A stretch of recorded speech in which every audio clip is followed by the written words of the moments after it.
அஸ்ஸலாமு அலைக்கும் வரஹ்மத்துல்லாஹி பரகாத்துஹு.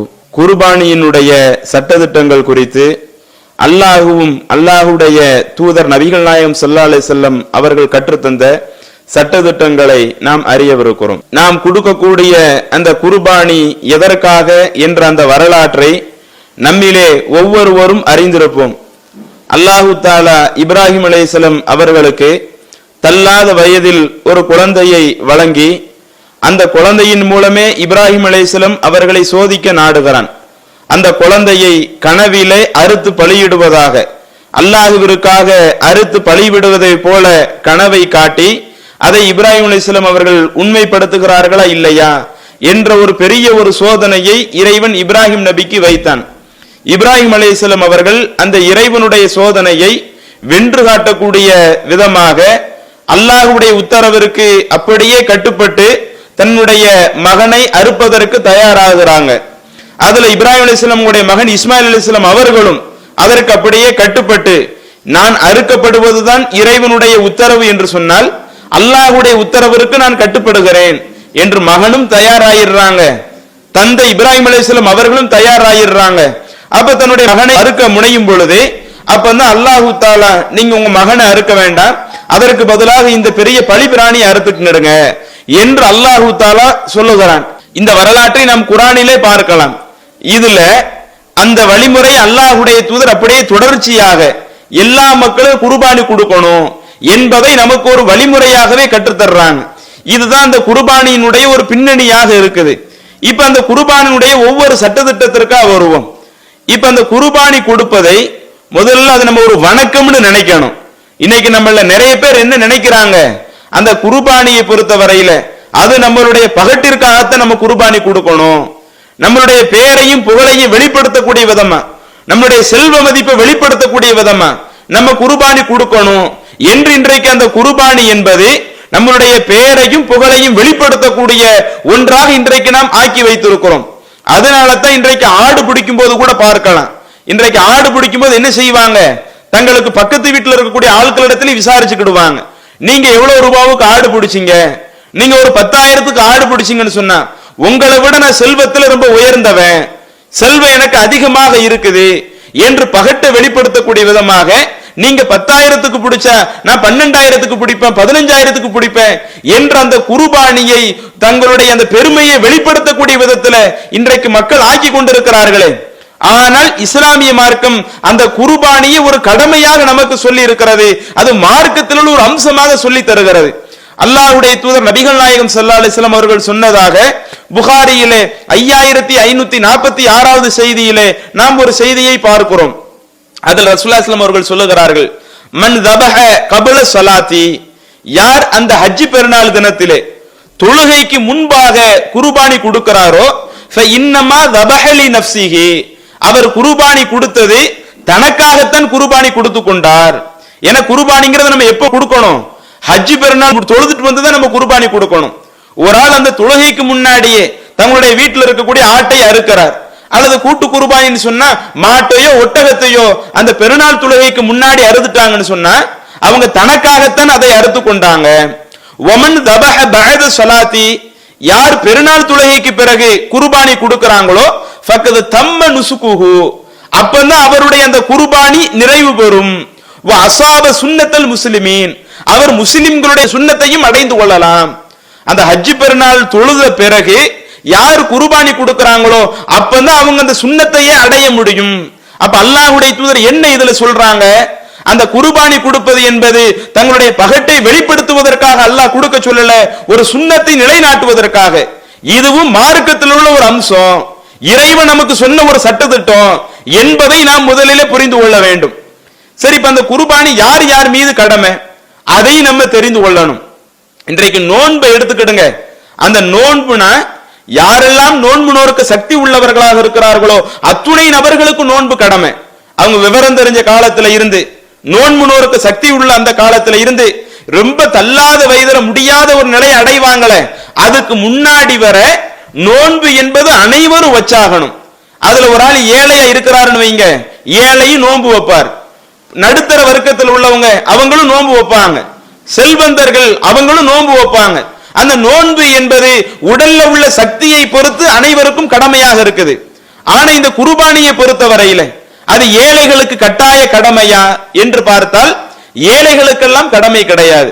யார் குர்பானி கொடுப்பதற்குரிய வசதி படைத்தவர்களாக இருக்கிறாங்களோ, அதற்குரிய பொருளாதாரம் உள்ளவர்களாக யார் இருக்கிறாங்களோ அவங்க மேலதான் குர்பானி கடமை. இன்றைக்கு நம்மள சில ஆட்கள் என்ன பண்றாங்க, அந்த குர்பானி கொடுக்கணும் என்பதற்காக அதற்கென்று தனியாக கடனை வாங்கி கொண்டு அந்த கடனை வாங்கி குர்பானி கொடுக்கக்கூடிய ஒரு நிலையை பார்க்கிறோம். இன்னும் அதுல மனதிற்குள் அவர்களாக நினைத்துக் கொள்றாங்க, நம்ம போன வருஷம் குர்பானி கொடுத்துட்டோம், இந்த வருஷம் குர்பானி ஆடு வாங்குறதுக்கு நம்மள்ட்ட காசு இல்லாம நம்ம குர்பானி கொடுக்காம இருந்தா நம்மள மக்கள் ஒரு மாதிரி நினைச்சிருவாங்க, நம்மள ரொம்ப மட்டமாக நினைச்சிருவாங்க என்று எண்ணி கடனை வாங்கியாவது நம்ம குர்பானி கொடுத்துருவோம் என்று இன்றைக்கு கடன் வாங்கி கொடுத்துக்கிட்டு இருக்கிறாங்களே. அப்படி மார்க்கம் அந்த அளவுக்கு நமக்கு ஒரு சிரமத்தை கொடுக்கல. ஏன்னா அல்லாஹ் குர்ஆன்ல சொல்லி காட்டுறான், லா யுகல்லிஃபுல்லாஹு நஃப்ஸன் இல்லா உஸ்ஆஹா. இறைவன் எந்த ஒரு ஆத்மாவையும் அதனுடைய சக்திக்கு மீறி சிரமப்படுத்த மாட்டான். இப்ப உங்களால குர்பானி கொடுப்பதற்கு வசதி இருக்குது, பொருளாதாரம் இருக்குது, அப்ப நீங்க கண்டிப்பா கொடுத்தாகணும். உங்கள்ட்ட குர்பானி கொடுக்கிறதுக்கு ஒண்ணு இல்லைன்னு வைங்க, நம்ம கடனை வாங்கித்தான் நம்ம குர்பானி கொடுக்க முடியும், அதனால நம்ம 10,000 ரூபாய் நம்ம கடனாளியாக இருப்போம் என்று இருக்குதுன்னு சொன்னா நீங்க அப்படி செய்யாதீங்க. எந்த ஒரு ஆத்மாவையும் இறைவன் அதனுடைய சக்திக்கு மீறி சிரமப்படுத்த மாட்டான். அப்ப இதை மனதில் பதிய வைத்துக் கொண்டு யாரெல்லாம் வசதி உள்ளவர்களாக குர்பானி கொடுப்பதற்குரிய வாய்ப்புள்ளவர்களாக இருக்கிறார்களோ அத்துணை நபர்களும் கொடுக்கணும். அதுல வாய்ப்பு இருந்து கொடுக்காம இருந்துடக்கூடாது. ஏன்னா அல்லாஹ்வுடைய தூதர் சொல்லக்கூடிய அந்த குர்பானி தொடர்பான ஒவ்வொரு நபிமொழிகளையும் நாம் எடுத்து பார்க்கும் பொழுது வாய்ப்பு உள்ளவங்க கண்டிப்பா கொடுத்தாகணும் என்பதை தெளிவுபடுத்தக்கூடிய பல்வேறு செய்திகள் இருக்கிறது. நீங்க பார்க்கலாம், புகாரியில 954வது செய்தியாக பதிவு செய்யப்படுது. நபி ஸல்லல்லாஹு அலைஹி வஸல்லம் அவர்கள் சொல்றாங்க, மன் ذبح قبل ஸலாத்தி, யார் அந்த ஹஜ் பெருநாள் தொழுகைக்கு முன்பாகவே தனது பலிப்பிராணியை அறுத்து விடுகிறார்களோ ஃபல்யுஈத், அவர் அதை மீண்டும் என்ன செய்யட்டும், தொழுத பிறகு குர்பானி கொடுக்கட்டும். ஒரு ஆள் சட்டம் தெரியாம என்ன பண்ணிட்டாரு, தொழுகைக்கு முன்னாடியே குர்பானி கொடுத்துட்டாரு, ஆட்டையோ மாட்டையோ ஒட்டகத்தையோ அறுத்துட்டாரு. இப்படி சட்டம் தெரியாம ஒருவர் செய்திருந்தாலும் அவர் தொழுதுட்டு என்ன செய்யட்டும், ஃபல்யுஈத், அவர் இன்னொரு தடவை குர்பானி கொடுக்கட்டும் என்று அல்லாஹ்வுடைய தூதர் சொல்லுகிறார்கள். அதே கருத்துப்பட புகாரியில 5500வது செய்தியாக பதிவு செய்யப்படுது, மன் ذبح قبل ஸலாத்தி, யார் தொழுகைக்கு முன்பாகவே தன்னுடைய பலிப்பிராணியை அறுத்து விடுகிறார்களோ ஃபல் யذبح மகானஹு உக்ரா, அவர் இதுக்கு முன்னாடி பலிப்பிராணி அறுத்தாருல அதுக்கு பதிலாக இன்னொரு பலிப்பிராணியை அவர் தொழுதுட்டு முடிச்சுட்டு அறுத்துறட்டும். ஒரு ஆள் தெரியாம செய்திருந்தாலும் தொழுது முடித்த பிறகு என்ன செய்யட்டும், மீண்டும் குர்பானி கொடுத்தாகணும். ஏன் ரசூலுல்லாஹ் இப்படி சொல்றாங்க? ஒரு ஆள் தான் தெரியாம நீங்க செஞ்சிட்டீங்க, சரி அப்படியே நீங்க விட்டுருங்க என்று அல்லாஹ்வுடைய தூதர் சொல்லல. தொழுதுட்டு மீண்டும் குர்பானி கொடுங்கன்னு சொன்னால் இது நமக்கு எதை காட்டுகிறது? யார் குர்பானி கொடுப்பதற்குரிய வசதி உள்ளவர்களாக இருக்கிறாங்களோ அவங்க கண்டிப்பாக கொடுத்தாகணும். ஒருவர் சட்டம் தெரியாமல் தொழுகைக்கு முன்னாடி கொடுத்தாலும் தொழுது முடித்த பிறகு அவர் மீண்டும் குர்பானி கொடுத்தாகணும். ஏன்னா தொழுகைக்கு முன்னாடி கொடுத்தது அது குர்பானியாக அடங்காது, குர்பானியினுடைய நன்மை அது பெற்று தராது. அது தனக்காக தங்களுடைய குடும்பத்திற்காக ஒரு ஆட்டை அறுத்துக்கிட்டாங்க என்ற ஒரு நிலையை தான் அடையுமே ஒழிய. அதனால தான் ரசூலுல்லாஹ் என்ன சொல்றாங்க, தொழுகைக்கு முன்னாடி ஆட்டை அறுத்தவர்கள் மீண்டும் நீங்க ஆடு வாங்கி கொடுங்க. நம்ம மீண்டும் ஆடு வாங்கி கொடுக்க முடியலன்னு வைங்க, அது தனி விஷயம். நம்மளால 2வது தடவை ஆட்டை கொடுக்க முடியாட்ட நம்ம குர்பானி கொடுத்தவங்களாக ஆக மாட்டோம். அந்த ஒரு நெருக்கடி நமக்கு வந்துச்சுன்னு சொன்ன அந்த நிர்பந்தத்தில் அல்லாஹ் என்ன செய்ய மாட்டான், நம்மளை குற்றம் பிடிக்க மாட்டான்.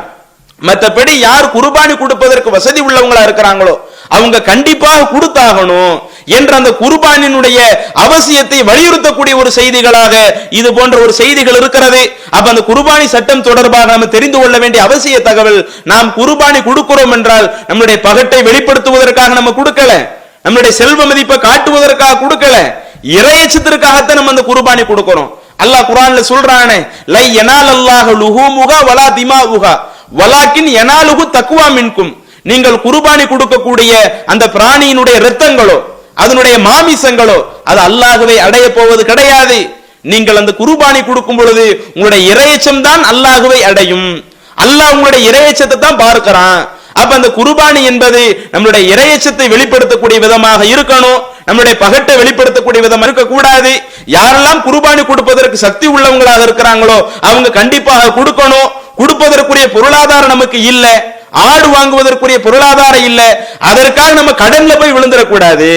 நம்மள மத்த மக்கள் தப்பா நினைச்சிருவாங்களே, குர்பானி கொடுக்காட்டு நம்மளை ஏளனமா பார்ப்பாங்களே என்றெல்லாம் எண்ணி நம்ம கடன்ல போய் விழுந்துடக்கூடாது. என சக்திக்கு மீறி எந்த ஒரு ஆத்மாவை அல்லாஹ் சிரமப்படுத்த மாட்டான். அப்ப அதை கருத்தில் கொண்டு யாரெல்லாம் குர்பானி கொடுப்பதற்குரிய வாய்ப்புள்ளவர்களாக இருக்கிறார்களோ அவங்க கண்டிப்பாக குர்பானி கொடுக்க வேண்டும் என்பது இந்த சட்டத்தில் நாம் தெரிந்து கொள்ள வேண்டிய தகவல்.